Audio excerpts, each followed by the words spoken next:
Alléluia. Je voudrais pour un moment nous inviter à nous lever.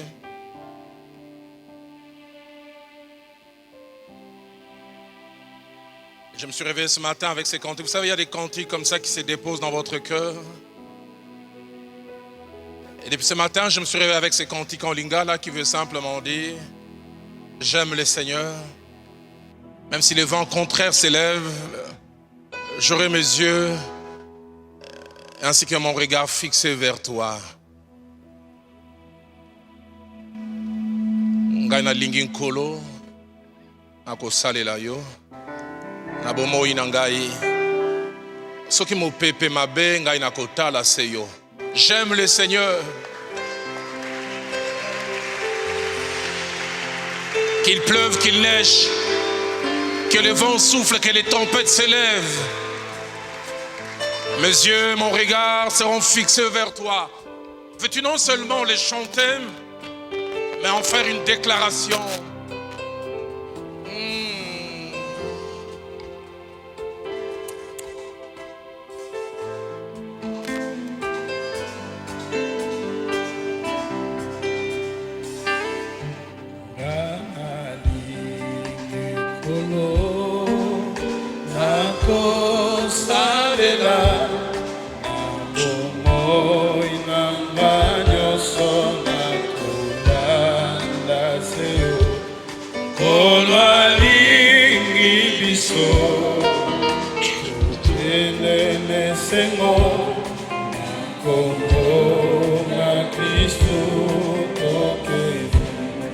Gana lingi kolo Yesu osalela nabomo nanga nyonso nakolanda seyo kolo lingi biso okende nesengo nakomona Kristu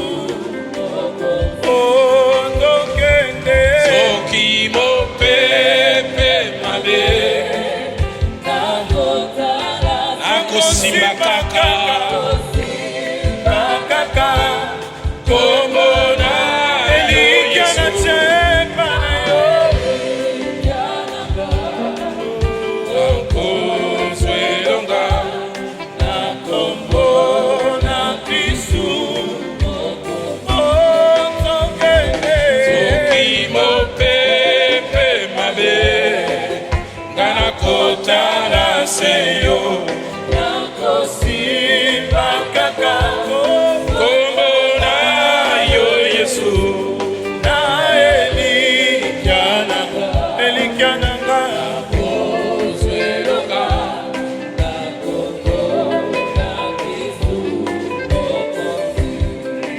Seigneur, ces chants, c'est notre prière, l'expression de notre cœur ce matin.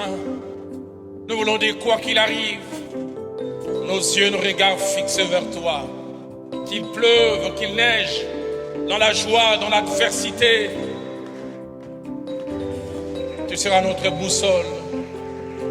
Nos yeux, nos regards seront toujours et en tout temps fixés et tournés vers toi. Merci pour le grand bien que tu nous fais dans ce ministère depuis quelques années. Merci pour les hommes et les femmes que tu as utilisés pour structurer cette œuvre. Merci pour ceux d'hier. Merci pour ceux d'aujourd'hui. Et même merci pour ceux de demain. En attendant, bénis cette heure. Bénis chaque chose qui sera dite et faite ici. Que ta présence glorieuse, qui est déjà palpable depuis le début, le soit encore, alors que nous voulons ouvrir les 100 livres et en tirer des conseils venus de ta part pour les partager à ton peuple. Cette parole, elle est tienne. Et nous voulons que tu passes par nous comme des simples canaux et fais-nous don de la fidélité dans la transmission de la justesse. Qu'il en soit ainsi pour ta gloire et pour notre bien. Au nom de Jésus. Quelqu'un m'aide à dire Amen. Que Dieu soit béni. Reprenons nos places. Nous vous saluons dans le précieux, merveilleux et beau nom de Jésus-Christ. Nous voulons remercier un certain nombre de personnes avant de rentrer dans le vif de notre sujet de ce matin, rendre grâce à notre Dieu qui nous a gardés, qui nous a prêté souffle de vie encore. Nous sommes retrouvés ici il y a un mois en arrière et il nous a gardés, nous voulons lui dire merci. Merci aussi au pasteur Atoms, derrière lui son épouse et tous les comités qui dirigent avec lui les centres missionnaires Philadelphie Funa, non seulement pour nous prêter ces cadres, mais pour toutes les facilités qu'ils nous accordent. Est-ce qu'on peut apprécier cela?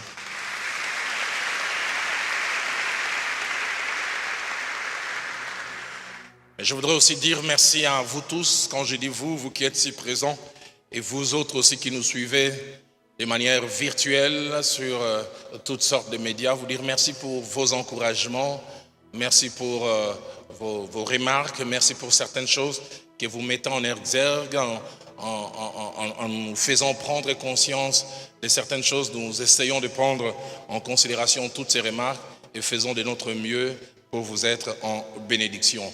Ministère face B ou la face B du ministère. Tel est le thème que nous avons commencé à aborder depuis le mois de janvier et que Dieu voulant, qui va nous accompagner une bonne partie, si pas toute l'année.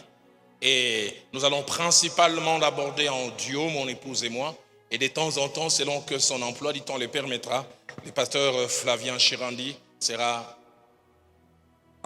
avec nous et à nos côtés. Et en ce jour, je voudrais faire une relecture et lire 4 autres portions des Écritures. La relecture, nous la faisons dans Genèse, au chapitre 25, du verset 19 au verset 22. Genèse 25, 19 à 22. Voici la postérité d'Isaac, fils d'Abraham. Abraham engendra Isaac. Isaac était âgé de 40 ans quand il prit pour femme Rebecca, fille de Bethuel l'araméen, de Padam Aram et sœur de Laban l'araméen. Isaac implora l'Éternel pour sa femme, car elle était stérile, et l'Éternel l'exauça. Rebecca, sa femme, devint enceinte. Les enfants s'est heurtés dans son sein, et elle dit, s'il en est ainsi, pourquoi suis-je enceinte? Elle alla consulter l'Éternel. La seconde portion, nous lisons Exode au chapitre 24.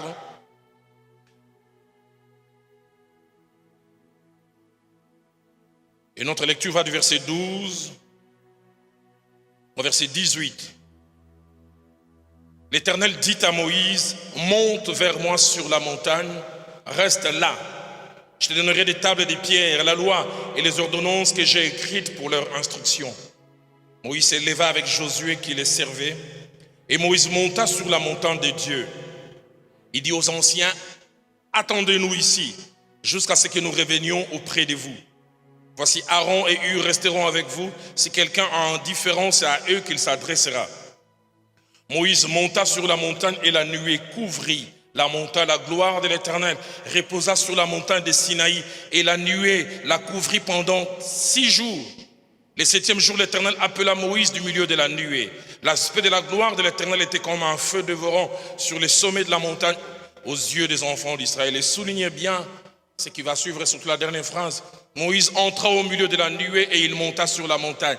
Moïse demeura sur la montagne 40 jours et 40 nuits.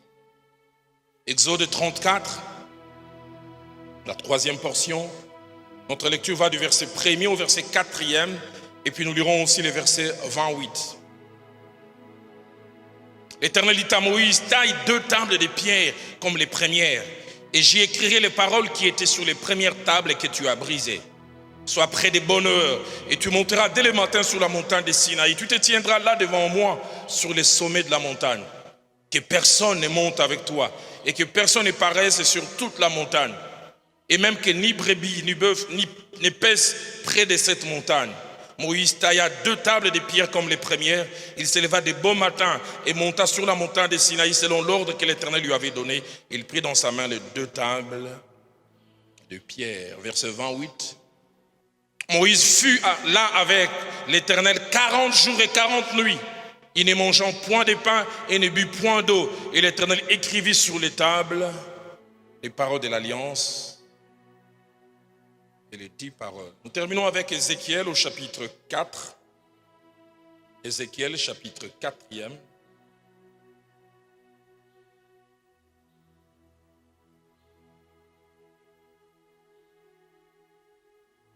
Notre lecture va quasiment du premier verset, bien que ce sont les versets un peu plus bas qui nous intéressent. Et toi, fils de l'homme, prends une brique, place-la devant toi, tu y traceras une ville, Jérusalem. Représente-la en état de siège, forme des retranchements, élève contre elle des terrasses, environne-la d'un camp, dresse contre elle des béliers tout autour. Prends une poêle de fer et mets-la comme un mur de fer entre toi et la ville. Dirige ta face contre elle, elle sera assiégée et tu l'assiégeras. Que ce soit là un signe pour la maison d'Israël. Puis, soulignez bien, puis, couche-toi sur le côté gauche. Mets-y l'iniquité de la maison d'Israël et tu porteras leur iniquité autant de jours que tu seras couché sur ses côtés. Je te compterai un nombre de jours égal à celui des années de leur iniquité, 390 jours. Tu porteras ainsi l'iniquité de la maison d'Israël. Quand tu auras achevé ces jours, couche-toi sur le côté droit et tu porteras l'iniquité de la maison de Juda pendant 40 jours. Je t'impose un jour pour chaque année. Tu tourneras ta face et ton bras nu vers Jérusalem assiégée et tu prophétiseras contre elle. Et voici, je mettrai des cordes sur toi afin que tu ne puisses pas te tourner d'un côté sur l'autre jusqu'à ce que tu aies accompli les jours de ton siège. Prends du froment, de l'orge, des fèves, des lentilles, du millet et de l'épeautre, mets-les dans un vase et fais-en du pain autant de jours que tu seras couché sur les côtés. Tu en mangeras pendant 390 jours. La nourriture que tu mangeras sera du poids de 20 cycles par jour et tu en mangeras de temps à autre. L'eau que tu boiras aura la mesure d'un 6e de hin. Tu boiras de temps à autre.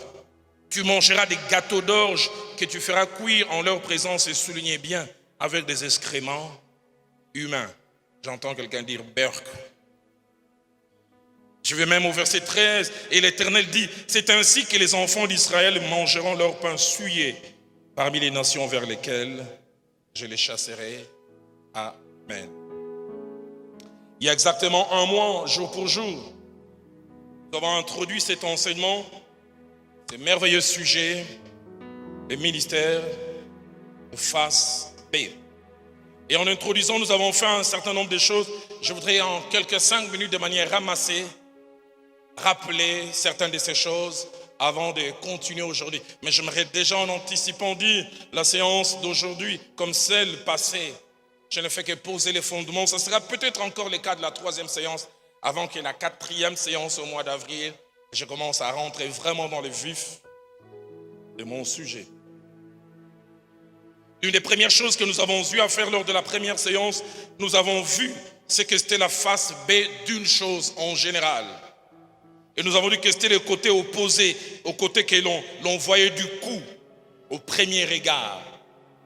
En termes de pièces d'argent, on parlerait du côté pile, contrairement au côté face. Nous avons dit que c'était ces côtés qu'on ne perçoit pas du coup, mais qui existent. Nous avons dit que c'était ces côtés moins attrayants d'une chose. Pas toujours visible, mais présente, mais pas attrayante. Nous avons aussi ajouté que c'était le côté pas séduisant d'une activité, d'une fonction, d'une position qu'on occupe ou qu'on est appelé à occuper. Nous avons dit aussi que c'était l'ensemble des aspects existants, mais cachés d'une chose, d'une activité, d'une fonction. Et puis nous avons mentionné un certain nombre de choses attachées non seulement à la face B, mais à la face B du ministère.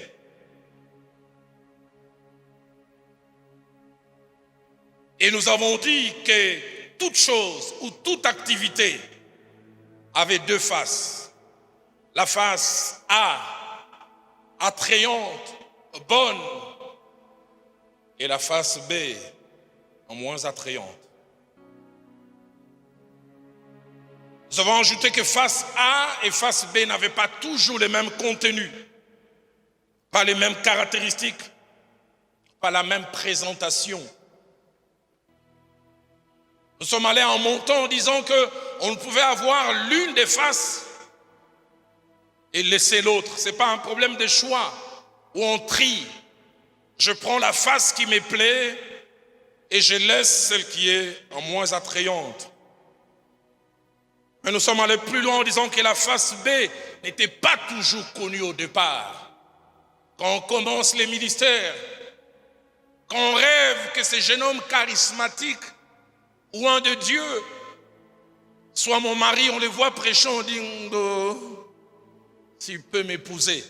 On rêve d'être appelé Madame X, Madame Y. On ne sait pas qu'au-delà de ces privilèges, il y a d'autres choses qu'on ne voit pas au départ. Mais nous avons terminé en disant que la face B était un couteau à double tranchant. Et déjà, j'aimerais faire un bémol nuancé à toutes les personnes qui sont appelées soit à exercer le ministère ou à s'attacher à celles qui vont exercer le ministère tel que je vais les montrer aujourd'hui. Pardon, et je le crois que mon épouse aussi va essayer d'aller dans la direction. Je voudrais vraiment nuancer en disant le but de parler de la face B, ce n'est pas de décourager. Le but de parler de la face B, c'est de nous aider à avoir une vision honnête, une vision équilibrée, une vision réaliste. Pour que vous n'arriviez pas à dire si j'avais su. Et à ce niveau, j'aimerais vous dire, vous qui êtes jeunes dans les ministères, qui êtes en train de vous engager dans les ministères et qui allez vous attacher peut-être à un homme appelé au ministère, vous devez vous sentir des privilégiés. Parce que ces bagages, vous les avez avant, nous on ne les a pas eus. Nous on nous a appris simplement la crainte de Dieu, les retours du Seigneur. Ces autres choses, on les a apprises en étant dedans. Et à quel prix? Au prix des larmes, au prix des têtes qui se cognent, au prix des regrets, au prix des phrases que soit l'on prononce à haute voix, ou soit au fond de son cœur, si j'avais su que c'était comme ça.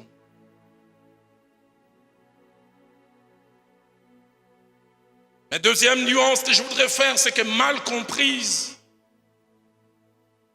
la face B peut amener au découragement. Et puis nous avons parlé de la face B en disant que c'était ce côté différent de la partie visible et attrayante, le respect, la préséance qu'on nous accorde, la considération, la popularité, le poids social que l'on peut avoir, les portes qui s'ouvrent. À certains endroits où on arrive, les gens font la queue, on dit pasteur Dalo, toi passe. Combien de fois n'ai-je pas vu à cause du ministère? J'arrive à l'aéroport, on me laisse passer la queue où il y a tout le monde. On me fait passer là où il y a les VIP. Et je vois mon épouse suivre avec joie, comme pour dire, oh, c'est bien d'être l'épouse de Roland. Face A.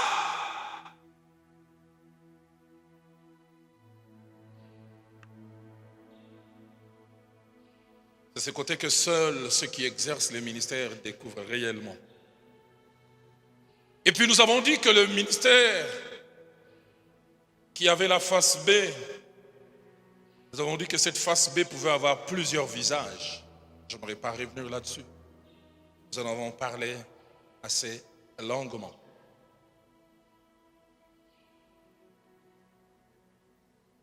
Mais en ce jour, je voudrais aborder un deuxième point, très important attaché à la face B. Ce point, c'est que la face B touche, concerne et affecte non seulement la personne appelée au ministère, mais elle touche, elle affecte et elle concerne tous ceux et toutes celles qui sont attachés et connectés à elle, d'une manière ou d'une autre.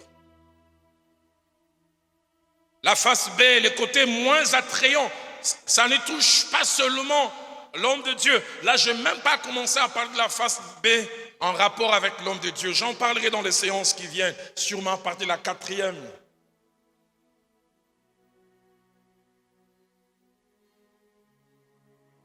À Marie, appelée à être connectée à Jésus-Christ comme ministre de Dieu. L'ange, l'Éternel, fera cette recommandation de manière prophétique et même un avertissement en lui disant dans Luc au chapitre 2 verset 35, Marie, une épée te transpercera le cœur. Marie, ton nom sera cité dans le monde entier comme étant celle qui a donné la vie. Et la preuve, j'en parle ici. Mais Marie, à côté de ces privilèges que l'on parle de toi, ton cœur va souffrir. Ton cœur sera poignardé. La version Tob parle d'une glaive qui te transpercera l'âme, c'est-à-dire qui touchera tes émotions. La version français courant dit, la douleur transpercera ton âme comme une épée. La version Nouvelle Bible seconde dit, la souffrance te transpercera le cœur comme une lance. Vous qui êtes connectés aux hommes et aux femmes appelés d'une manière ou d'une autre, j'aimerais vous dire que vos cœurs seront transpercés, si ça n'a pas déjà été le cas. Et j'aimerais m'arrêter un moment à ce niveau pour faire part de deux positions qui sont attachées au fait d'être à côté d'un homme ou d'une femme appelée par Dieu. Il y a deux types de positions. La première position, c'est la position que j'appelle la position choisie.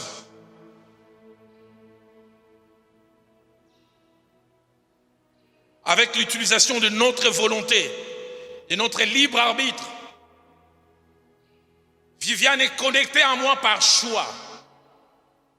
Elle a décidé d'être mon épouse.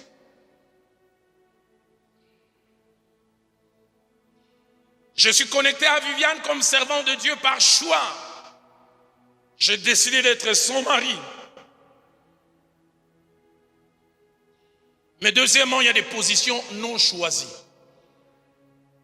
Et dans les positions non choisies, ce sont des positions que l'on subit, que nous sommes imposées par Dieu et par la providence. Être enfant de pasteur, pas choisi.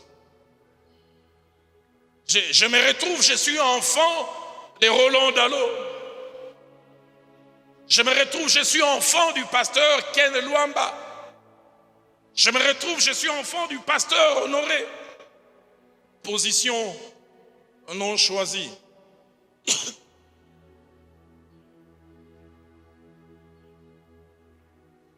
On subit. Et si je prends les enfants, je peux aussi aller plus loin en citant les parents, les frères, ainsi que les sœurs. Deuxième chose que je voudrais dire au-delà de la position, c'est que les proches de la personne appelée partagent avec elle les deux facettes du ministère. Partagent avec elle la face A. Fait de bonnes choses. Comme je le disais, être épouse du pasteur X ou Y, enfant du pasteur X ou Y. Tu es la fille de... Tu es le fils de... Tu es l'épouse de... On partage aussi avec la face B.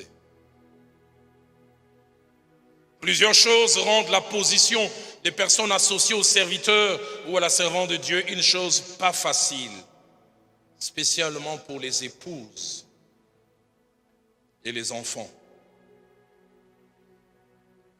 J'aimerais ce matin voir un certain nombre de choses, Dieu voulant 4, qui rendent cette position pas facile par rapport aux choses que l'on partage à cause de cette connexion. La première des choses, c'est l'obligation d'accepter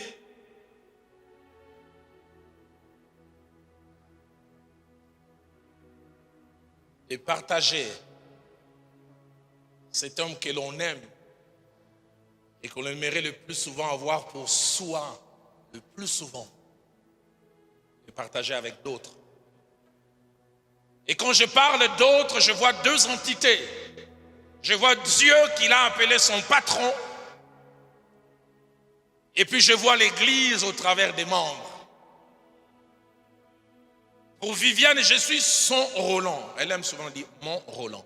Je suis aussi un Roland de Dieu. Et peut-être même d'abord les Roland de Dieu avant d'être les Roland de Viviane.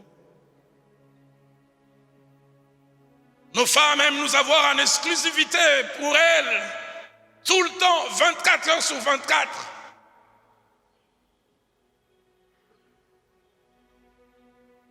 Dieu merci. Des fois, notre patron nous éloigne d'elle, elle murmure, mais Dieu merci. Elle se répand elle-même. Elle demande la grâce de Dieu. On doit partager l'homme qu'on aime, les parents que l'on aime, avec Dieu qui l'utilise, son patron, celui à qui il doit tout, mais aussi l'Église au travers des croyants. Nous avons lu ces quelques passages au départ et mon imagination qui est souvent fertile est allée loin. J'aurais voulu ce matin laisser le micro pour 5 minutes à Madame Moïse pour qu'elle nous explique comment c'était d'être l'épouse de Moïse. Les passages que nous avons lus, tout se passe normalement. Exode 24, 12, l'Éternel dit à Moïse, monte vers moi sur la montagne, reste là, je te donnerai des tables de pierre, la loi et les ordonnances que j'ai écrites pour leur instruction. Et le verset 18 dit, Moïse pénétra dans la nuée et il monta sur la montagne. Moïse resta sur la montagne 40 jours et 40 nuits. Entre parenthèses, ce n'était pas l'époque du téléphone, des textos, des WhatsApp et des Facebook. Donc communication totalement coupée. Pas un texto de temps en temps. Chérie, je suis en retraite, consacré à Dieu, mais je pense à toi. Madame Moïse, viens nous expliquer. Si Madame Moïse était ici, elle vous dira, je n'ai que l'alliance. Mais moi et les célibataires, sur certains points, il n'y a pas de différence. Madame Moïse, au marché, quelles sont les nouvelles de ton mari? Je n'en ai pas.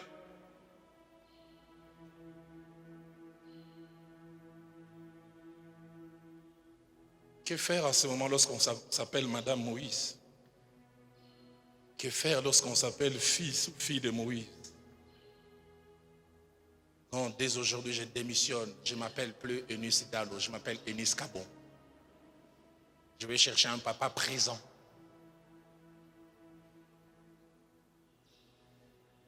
Et pour comprendre la difficulté de la situation, il nous faut lire Exode 32, verset 1. La Bible dit, le peuple voyant que Moïse tardait à descendre de la montagne, s'assembla autour d'Aaron et lui dit, allons, fais-nous un Dieu qui marche devant nous, car c'est Moïse, cet homme que nous avons, qui nous a fait sortir du pays d'Égypte. Écoutez la suite. Nous ne savons ce qu'il est devenu. Le peuple ne sait pas, mais Madame Moïse ne sait pas. Elle a la même quantité et même qualité d'information que le peuple. Où est ton mari? Dieu l'a appelé pour combien de jours? Il reviendra quand? J'aimerais aller plus loin. Au 10e jour, les besoins affectifs montent du cœur de Madame Moïse. Elle aurait voulu avoir son mari dans ses bras. Elle prie, Seigneur, tu es mon mari spirituel.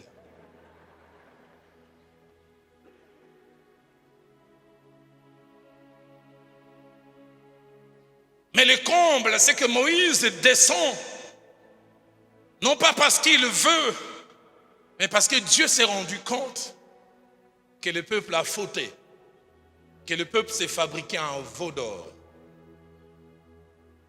Et Dieu fait descendre Moïse. Les commentateurs disent que tout ce qu'il a eu à faire, la colère qu'il a amené à détruire le veau d'or, et même plus tard, à faire boire à tout le peuple, les veaux d'or transformés en liquide, Il semble qu'il est resté entre 4 et 5 jours. Et au 5e jour, épouse des pasteurs, écoutez, Exode 34, le Seigneur dit à Moïse, taille 2 tables de pierre comme celles que tu avais cassées.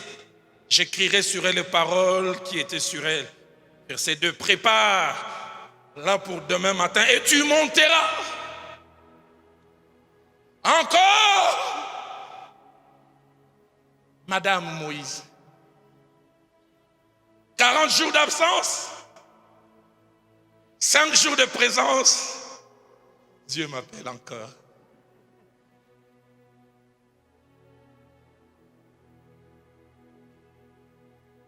Et le verset 28 dit, Moïse resta là avec le Seigneur 40 jours et 40. Ne mangeant rien, ne but rien. Il écrit sur les tablettes les paroles de l'alliance. Vous êtes fort en arithmétique. 90 jours. 2 mois. 3 semaines.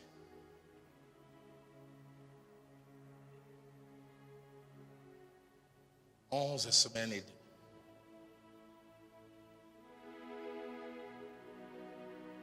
Peux-tu toujours épouser un serviteur de Dieu?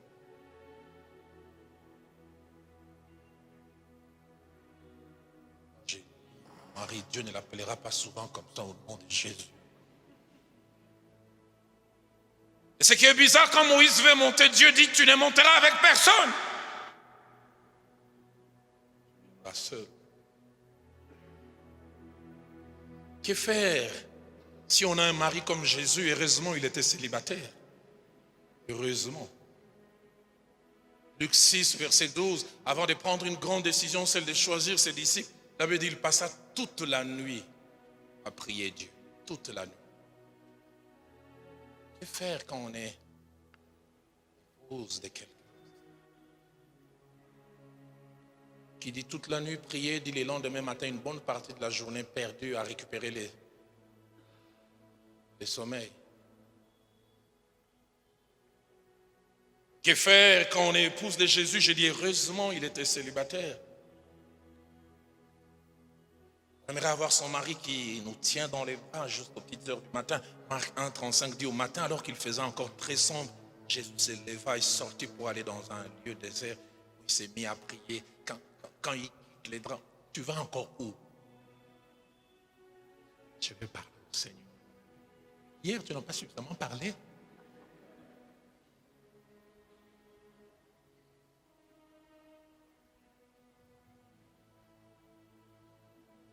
Mais non seulement sollicité par Dieu, mais sollicité par l'Église, le peuple de Dieu. La séance qui va venir, c'est vrai, je parlerai de la nécessité de l'équilibre. Mais ce matin, je voudrais poser des bases. Que faire quand on a son Moïse et que l'on vit ce que Exode 18 et 13 dit? Les jours suivants, Moïse s'assit pour juger le peuple. Le peuple s'étend debout devant lui du matin jusqu'au soir. Que faire lorsque ton mari est hyper sollicité? Marc 1, 37, parlant de Jésus, il dit, tous te cherchent. Il attire, il est sollicité.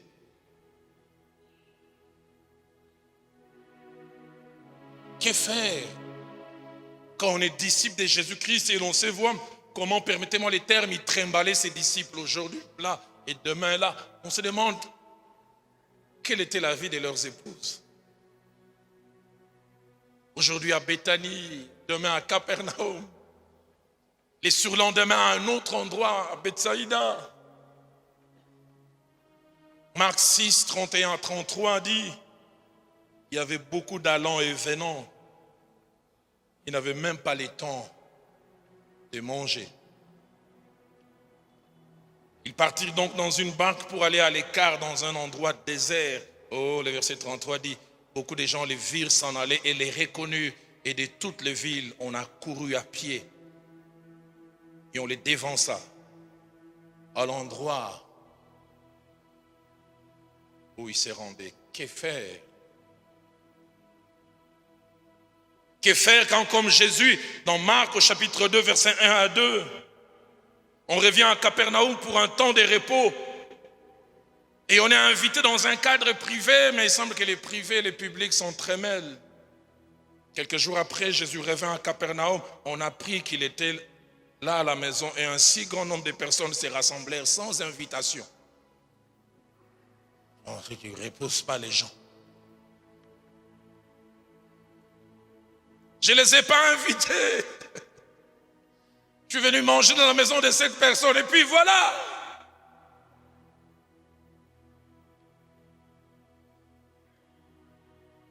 Deuxième des choses qui subissent celles qui sont connectées comme époux et enfants à l'homme de Dieu, c'est l'obligation de subir des choses qui sont imposées à l'homme de Dieu.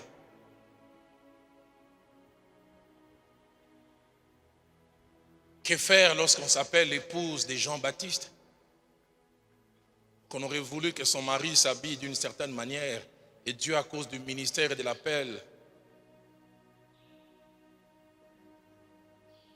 lui impose un style d'avis, un vêtement de poils de chameau, avec une ceinture de cuir autour des reins. Au fait, Dieu voulait que la sobriété de son message soit adaptée à l'habillement.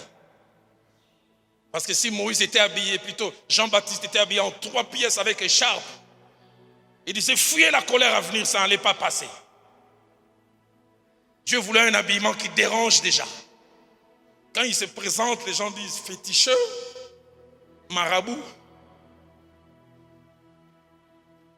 Et que faire quand vous aurez voulu lui préparer du caviar?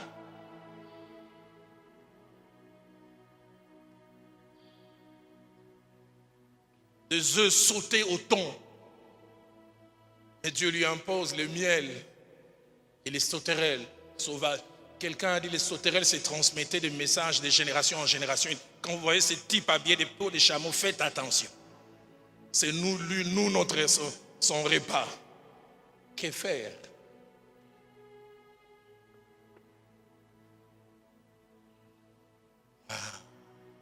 Madame Jean-Baptiste, j'aurais voulu te laisser quelques minutes.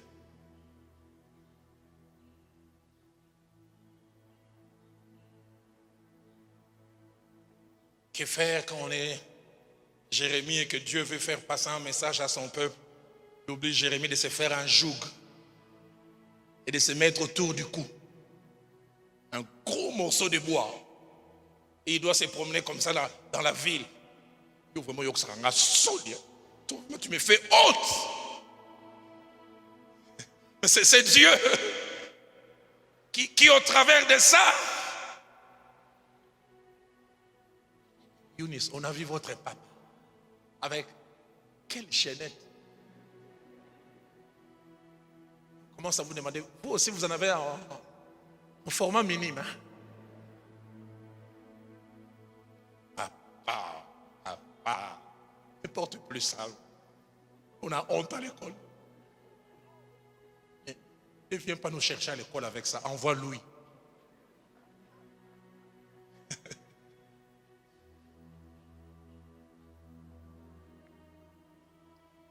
Que faire, comme j'ai dit, quand on s'appelle Ézéchiel? Nous l'avons lu dans Ézéchiel 4, 3, 13. Quand Dieu vous oblige de dormir 390 jours d'un côté. 390 jours. 40 jours d'un autre côté. Et vous dit, vous allez préparer un gâteau spécial. Et le combustible, ça sera des excréments humains. Vous imaginez ce que ce gâteau va sentir. Chérie, est-ce qu'on peut marcher? Je vois sa réponse. Des choses avec ton Dieu. Si tu es connecté avec moi, tu mangeras aussi ces gâteaux. La Bible à moi dit, si nous souffrons avec lui, nous régnerons aussi avec lui.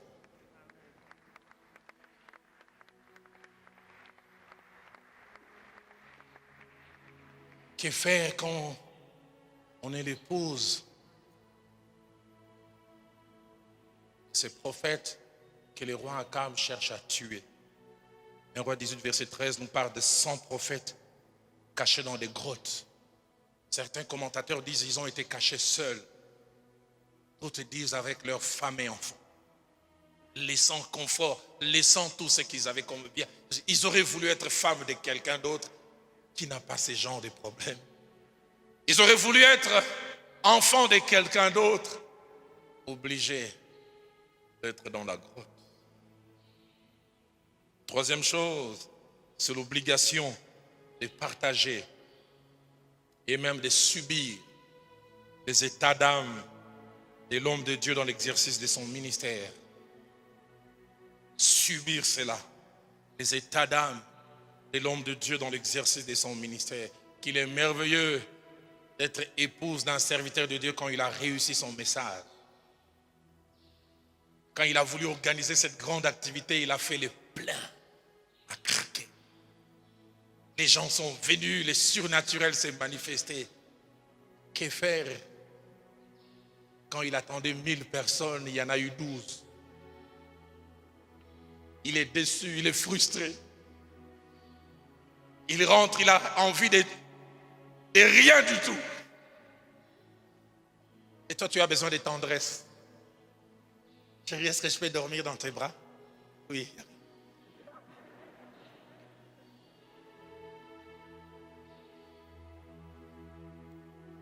Et dans son cœur, écoutez ce qu'il s'est dit. Il ne pense qu'à ça. Alors qu'il y a d'autres choses plus sérieuses.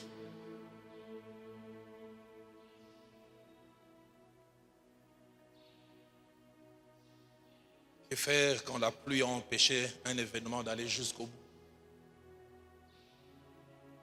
Et l'investissement qui a été placé ne s'est pas retrouvé. Que faire? Exode 5, verset 19 à 22 nous parle du questionnement de Moïse. Moïse est venu, il a donné une parole au peuple. Il a dit, Dieu va nous visiter par ma personne et par Aaron, il va nous faire sortir de ce pays. Mais au lieu de la sortie, la Bible nous dit, le roi retira la paille et il maintient la quantité de briques. Et les commissaires des enfants d'Israël sont allés se plaindre. Le pharaon leur a dit, vous êtes des paresseux, des paresseux. La Bible dit, au sortir, ils rencontrèrent Moïse en lui pointant du doigt. Tu nous as rendus odieux. Tu as mis une épée entre les mains des pharaons. Et la Bible nous montre Moïse qui rentre et pose des questions à Dieu. Dieu, pourquoi m'as-tu envoyé? J'imagine Moïse rentrant, son épouse dit, Roland, je peux parler ma carabou comme tu aimes.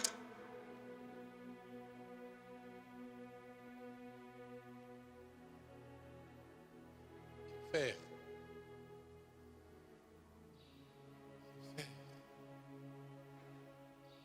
Que faire quand, comme Moïse, on subit des murmures? Le peuple part de nous lapider. Le peuple nous cherche querelle.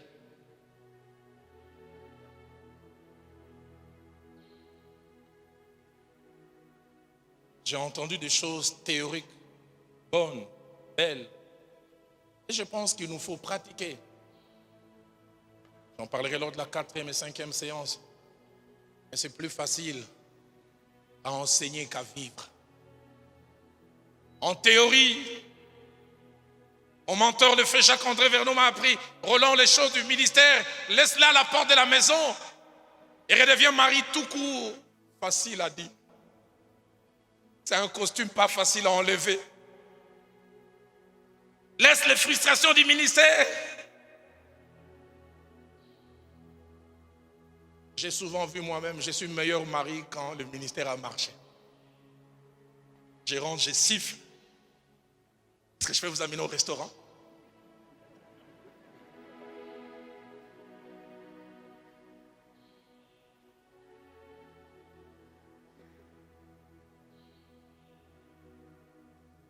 Quand ça n'a pas marché, silencieux. Comme une tombe. Pendant tu vas manger, non. Les réponses brèves, non. Non ou après, non. Est-ce qu'on laisse la nourriture? Je vous dirai. Je vais dans la chambre, je me jette. Où est le Dieu d'Élie?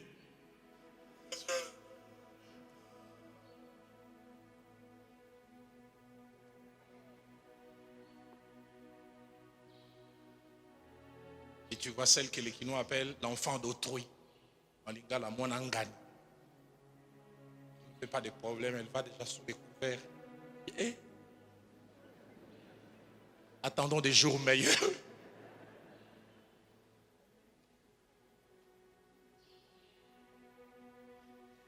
Des fois, il m'arrive moi-même d'avoir pitié d'elle. Je regarde, je dis, l'enfant est un enfant, c'est l'enfant d'autrui.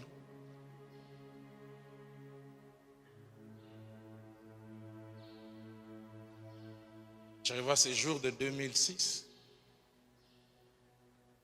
Je sors de cette réunion du comité. On m'a massacré. On m'a coupé en morceaux. Durant la réunion, j'ai pleuré. Je conduis des marques en pain jusqu'à l'entrée de Masikita. J'ai pleuré. Mais j'ai dit non, je ne dois pas tout transmettre parce que nous les hommes, on a une capacité de gérer les émotions négatives. Parce que les femmes, si vous voulez partager certaines choses, ils ont fait ça dimanche prochain. Je ne vais pas à l'église.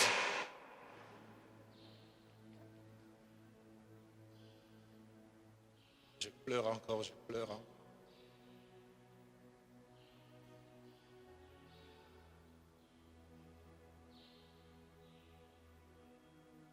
C'est toujours un produit qu'un ami m'a fait découvrir qui enlève les rougeurs des yeux.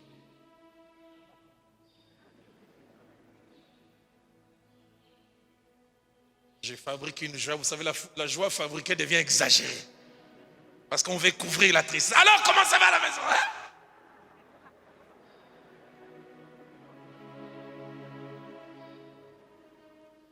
Ça ne dure pas longtemps.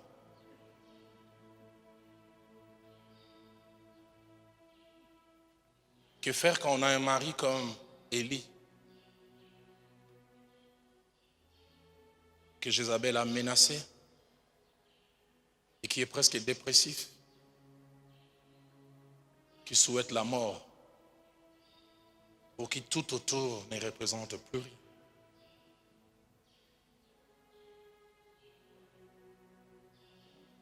Quatrième chose, et je termine ce matin, ceux qui sont connectés à nous ont l'obligation de partager les peines, les souffrances, la honte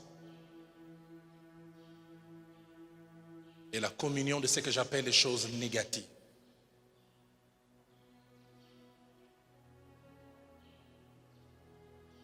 Le ministère est merveilleux quand on dit du bien de votre mari. Que faire quand on lui colle la magie? Que faire quand on lui colle la sorcellerie?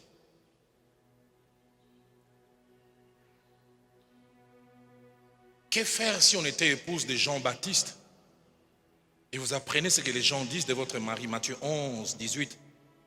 Jean est venu ne mangeant pas et ne buvant pas. Il en a dit qu'il a un démon. Un démon. Sache que cet homme à qui tu es connecté comme épouse plutôt, et parents, viendra un moment où on va lui coller des étiquettes.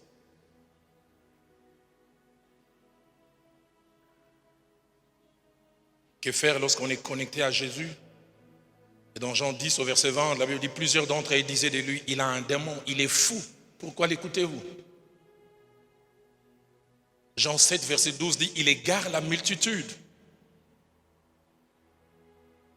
Jean 8, 48 dit, on dit de lui, tu es un samaritain et tu as un démon.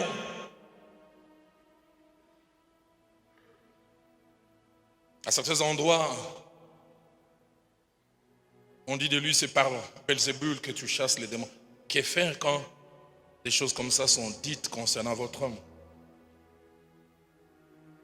À vous qui êtes connectés comme parents, plutôt comme enfants, comme épouse aux hommes de Dieu. Je voudrais vous dire que Philippiens 3:10, parlant des relations de Christ avec les croyants, utilise le terme la communion de ses souffrances. Et j'aime le terme en grec koinonia. Être un avec lui dans ses souffrances. Des fois nous sommes appelés à cela.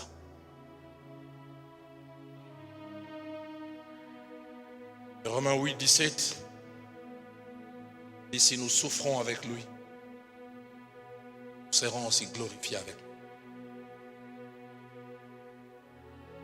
Mais je termine en ce jour avec quelque chose que je voulais serrer en appendice. Je vais la placer comme 5e. J'aborderai cela avec plus de détails la séance prochaine. C'est l'obligation à la perfection imposée par l'extérieur aux femmes et aux enfants de serviteurs de Dieu. L'obligation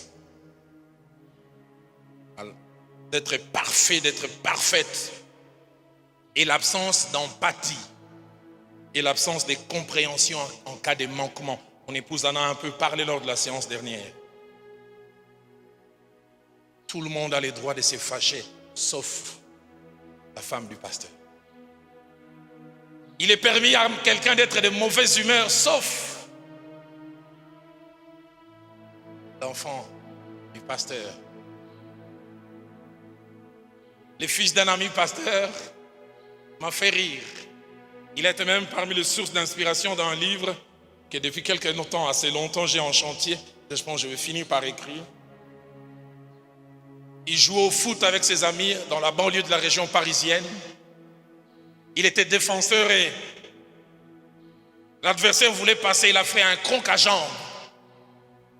L'autre s'est levé. Toi-même, toi l'enfant du pasteur, tu fais des crocs à jambes aux gens. Il dit donc, puisque je suis enfant du pasteur, quand tu veux passer, que je dise Alléluia.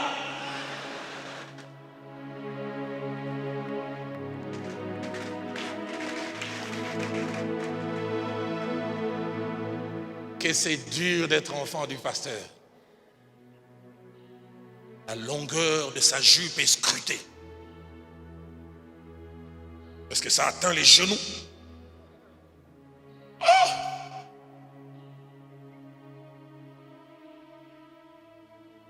Les gens peuvent être distraits en priant. Mais l'enfant du pasteur a été distrait à un moment. Toi, la fille de révérend Dallot, tu es indigne du grand Roland Dallot.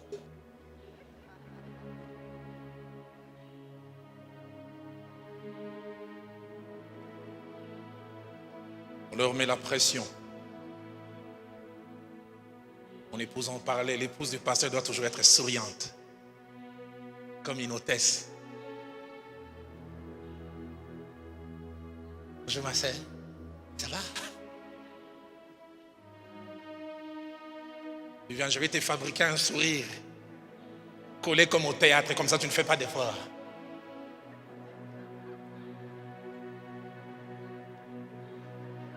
Même en dormant.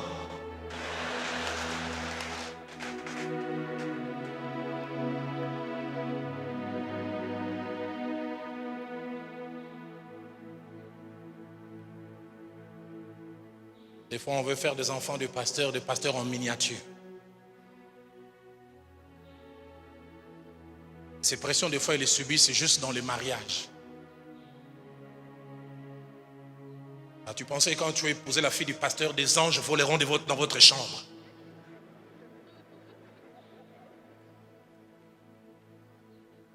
Elle est elle, il est lui, et moi je suis moi.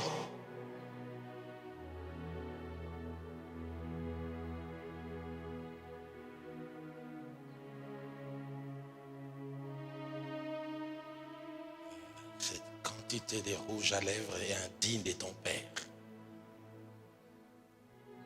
Quand j'ai vu cette quantité de rouge à lèvres, ça s'associe pas à la sobriété, message de ton père.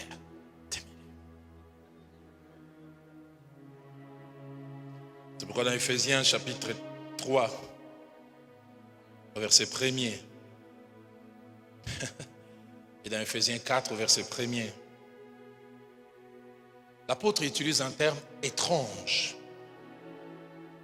pour parler de lui-même, un terme que l'on peut associer à toutes celles et à tous ceux qui sont connectés aux serviteurs de Dieu. Il utilise le terme prisonnier de l'évangile, prisonnier de Jésus-Christ. Il est étonnant, l'évangile nous appelle à la liberté. Mais Paul s'est fait appeler prisonnier. Celui dont les libertés sont réduites à cause de l'évangile. Celui qui ne peut pas se permettre de faire certaines choses à cause de l'évangile. Aux femmes, aux enfants, filles et garçons, qui par choix ou par Dieu et la providence, une position vous a été imposée auprès d'un homme de Dieu. J'aimerais que vous sachiez, vous êtes appelés à être des prisonniers de l'évangile. En lingala, je vous dirais, Bozaba Kangemi. Prisonnier. Certaines choses, vous ne ferez pas comme tout le monde. J'en parlerai lors de la 4e séance. Même nous-mêmes, serviteurs de Dieu, il y a des choses que nous ne devons pas faire. Il y a cette exigence. Je voudrais ce matin, alors que je nous invite à baisser nos têtes dans la prière,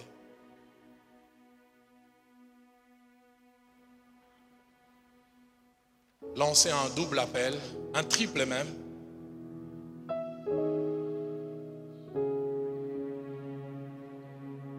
Et j'appellerai une dame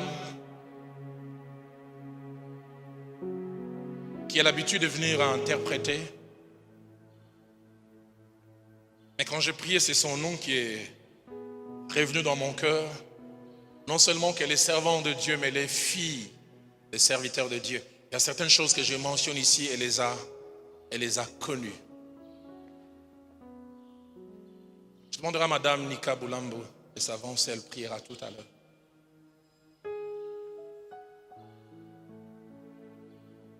Y a-t-il une femme des serviteurs de Dieu ici ou ceux qui nous suivent au travers de médias qui a l'ouïe de cette parole, simplement l'introduction? Je veux dire, j'ai besoin de prières pour mieux jouer ce rôle que Dieu m'a donné à côté de cet homme. J'ai vécu et peut-être je vivrai encore des choses. J'ai parlé de Moïse, obligé par son Dieu à se cacher. Je me souviens de ces jours où je suis venu dire à Viviane, Dieu m'a dit, durant une trentaine de jours, je dois quitter les lits, passer la nuit par terre, prendre à peine quelques cuillerées de légumes et quelques verres de jus chaque soir.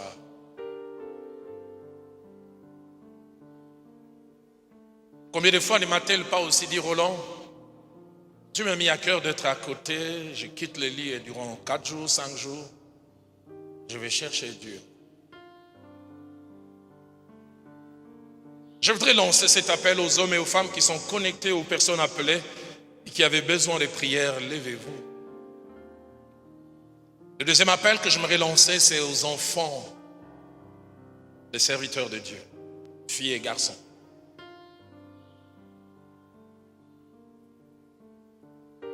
Je ne sais pas si le terme n'est pas approprié, mais vous subissez les effets collatéraux de l'appel de vos parents. Vous en êtes même quelquefois privés. Vous ne les avez pas toujours au moment où vous auriez voulu les avoir. Quelquefois à cause de Dieu, quelquefois à cause du ministère, mais comme nous le verrons dans les séances qui viennent, quelquefois à cause de leur déséquilibre qui doit être corrigé.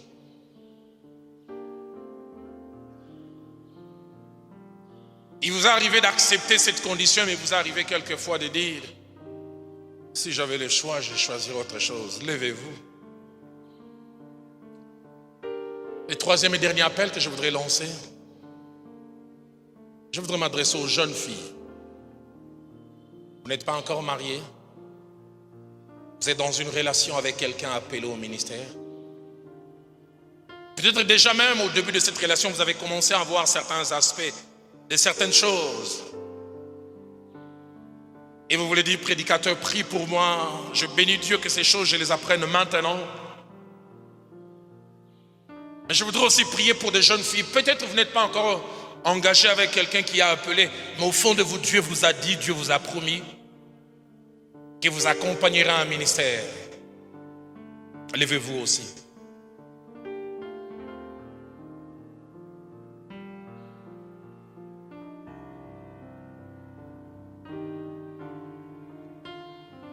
Mon seul l'abri, c'est toi.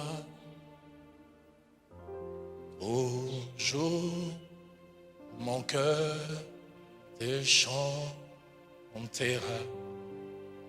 car tu m'aides libre.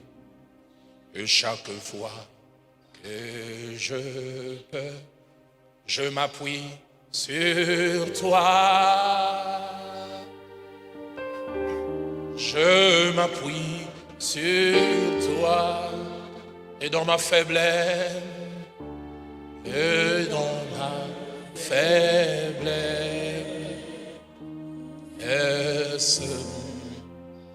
le Seigneur me rend. Disons-lui, je m'appuie sur toi, mon seul abri.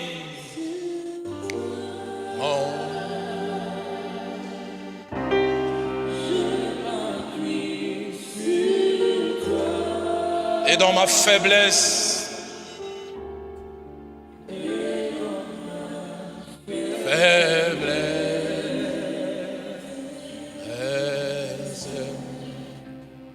le Seigneur. Mais tu peux les chanter encore avec moi. Mon seul abri, c'est toi. Mon seul abri, c'est toi. Je n'en ai pas d'autre. Toujours mon cœur te chante, car tu me délivres. Et chaque fois que je peux, je m'appuie sur toi.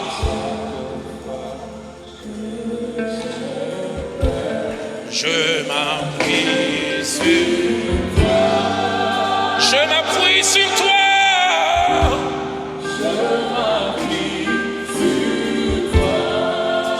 Et dans ma faiblesse,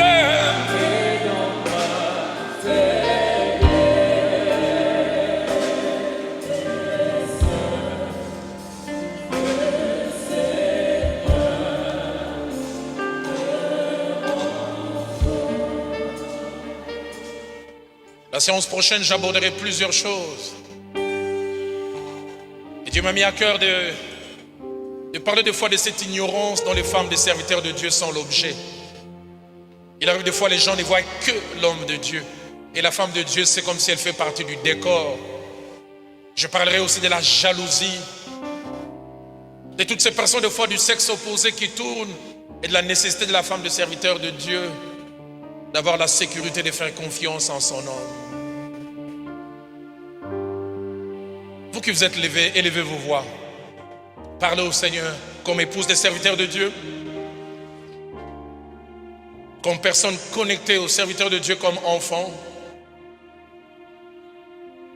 comme personne en préparation pour épouser un serviteur de Dieu, ou comme quelqu'un à qui Dieu a placé dans le cœur que tu seras à côté d'un homme, pas d'une femme que tu vas accompagner.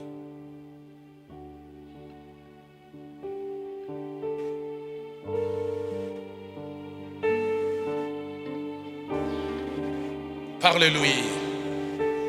C'est lui qui crée en nous le vouloir et de faire. C'est lui à cause de qui l'apôtre Paul veut dire: je puis tout par celui qui me fortifie. Madame Boulambo.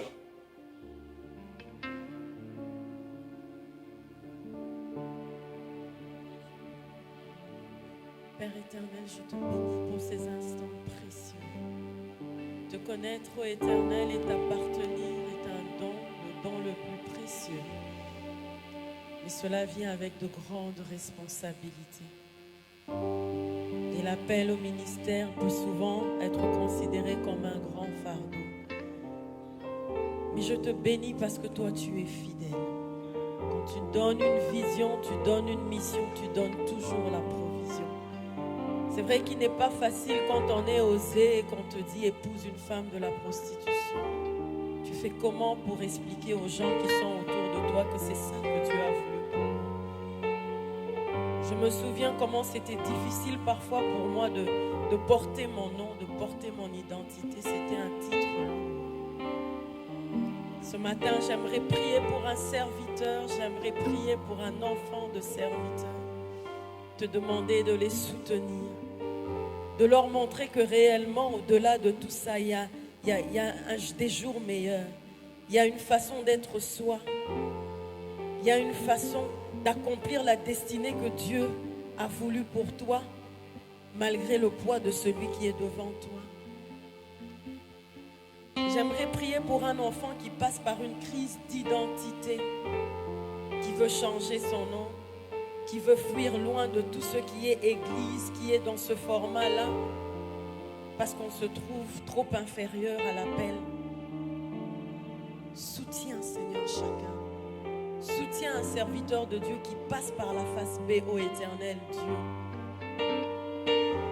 Que ta gloire se manifeste dans la vie de chacun. Qui puisse puiser et trouver en toi la force dont ils ont besoin chaque matin pour aller de l'avant. Et je prie afin que tu te révèles à chacun, pour que chacun trouve son identité, que chacun trouve le couloir dans lequel tu l'appelles à évoluer, et que chacun puisse évoluer et atteindre l'objectif que tu as prévu pour eux. Que ce soit le serviteur de Dieu, que ce soit l'enfant du serviteur, ô Éternel. Parce que bien que le poids est là du ministère, il y a la gloire qui vient après. Que chacun puisse s'accrocher jusqu'au bout, ô Éternel. Les ténèbres ne sont pas faciles, mais la lumière arrive toujours. L'étoile brillante du matin se fait toujours voir. Donne à chacun de s'accrocher jusqu'au bout, afin que ta gloire se manifeste. Je te prie, ô Seigneur, je sais que tu es fidèle. Montre à chacun selon son contexte ta fidélité. Qu'il puisse s'accrocher à ta fidélité pendant les moments douloureux, pendant les moments de tempête, pendant les moments de difficulté. Parce que ce n'est que ta fidélité qui va les emmener jusqu'au bout. Je te remercie, Seigneur, parce que je sais que tu l'as déjà fait. Je sais que tu as déjà encouragé quelqu'un ce matin. Je sais qu'il y a un enfant qui voit le bout du tunnel ce matin. Je sais qu'il y a un serviteur, une servante qui est reconfortée ce matin. Et j'aimerais avec mes frères et mes sœurs t'applaudir encore une fois et te dire merci. Merci Seigneur.